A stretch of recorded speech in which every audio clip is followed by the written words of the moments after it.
In what ways does your media product use, develop or challenge forms and conventions of real media products? The front cover of my magazine, MSC, uses many conventions that are found in similar media products, in particular the layout of my cover lines and their positioning, including my main cover line which anchors the lead article. The combination of different coloured text and sizes conventionally highlights the importance of names and features whilst grabbing the reader's attention, and this can be found in other publications I have looked at, such as Q and NME. Although I follow convention with the layout of my cover lines, I do not have any subheadings, which does challenge convention. My punchy and abbreviated masthead, MSC, short for music, follows and develops convention, as mastheads are usually constructed on top of a box background or are outlined in a striking black or red, while being placed in the top left corner of the page, which I have done. However, mine is written in a plain white sans serif font, without the use of an outline or special background. Despite lacking this though, there is a strong contrast between my masthead and main image, therefore making them clear to differentiate and making my masthead stand out.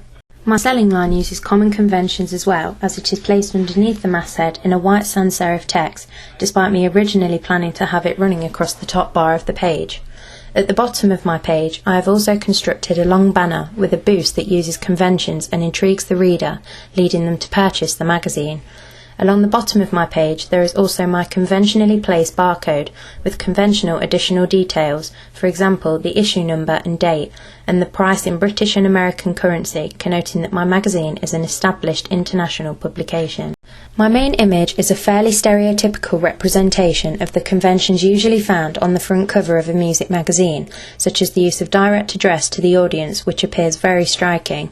It is very simplistic in that it only features one person and uses very little mise-en-scène.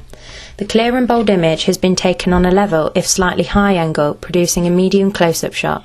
This type of conventional and simplistic imagery can be found on the cover of indie and general interest music magazines, such as Clash and Q. There are also small blank spaces that I left in the frame for the purpose of applying cover lines. This was done so the page didn't appear cluttered, remaining true to my choice of genre, general interest and indie.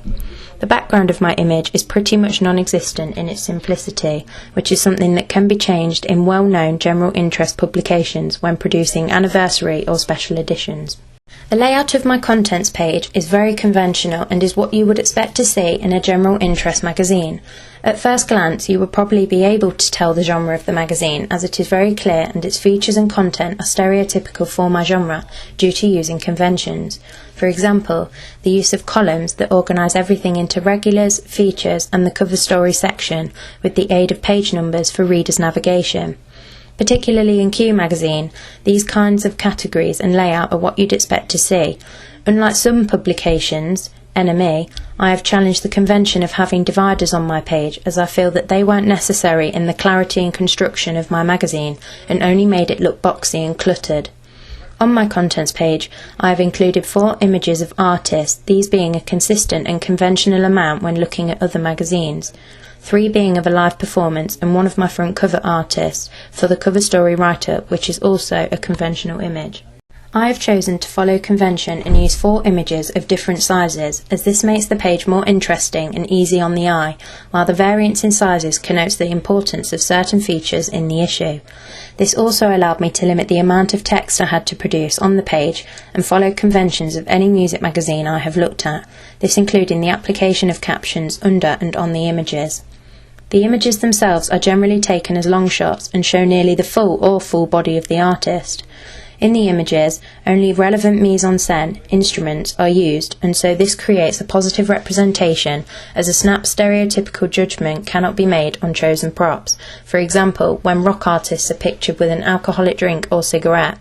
This is supported by the clothes they wear also, as they do not suggest a specific genre that they work in, and so a stereotype cannot really be followed.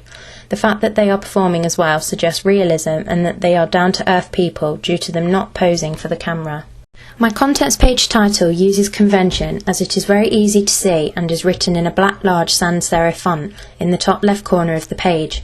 The additional information in the top right corner also uses convention and contains a kicker, the date, issue number and a web address for the benefit of the readers. Not all the information provided was originally drawn out in my flat plan, but I felt this content was necessary and beneficial for the realism of my magazine. For every subheading on the page, I have made the writing black and quite large and presented it on a faint grey background in order to make it stand out conventionally and be clear to read or find. When writing additional information under the subheads, features or regulars, I highlighted certain words and artist names to connote importance and catch the eye of the reader, which I found was a convention used in magazines like Q on their contents page. As well, I included numbers next to the content to provide navigation for the reader throughout the magazine. Constructed at the bottom left corner of the page is a subscription offer that I included, which I feel promotes my magazine circulation and looks conventional. My double-page spread uses many conventions found in music magazines. My overall decision to use a conventional layout was made after conducting a textual analysis of the music magazine NME, due to its simplicity and clear, contemporary, organised look. Using convention, my main high-angle mid-shot image dominates the whole of the left page and is overlapped with a caption in the top right corner, with a Stamfirst in the bottom left corner.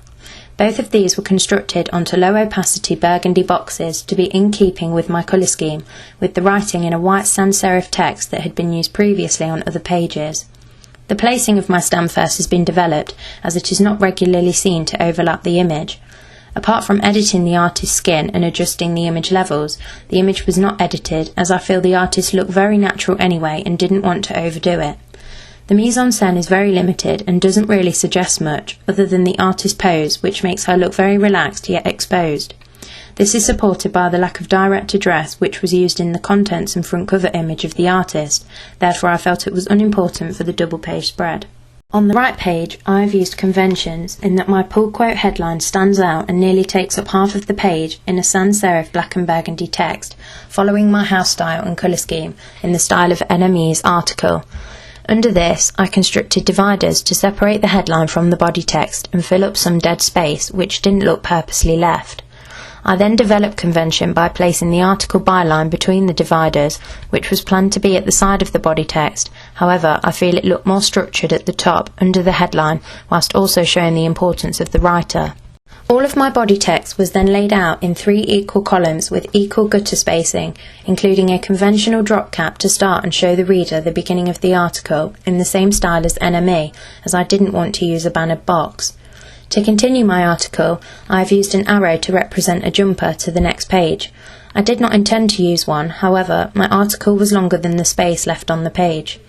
Even though it was not planned, I have also placed a thin divider to separate the body text from the footer of the page, where there is more, yet tiny text. This being a small version of the masthead, the date of the issue, and pagination, which is a conventional set of information used regularly at the bottom of a double-page spread.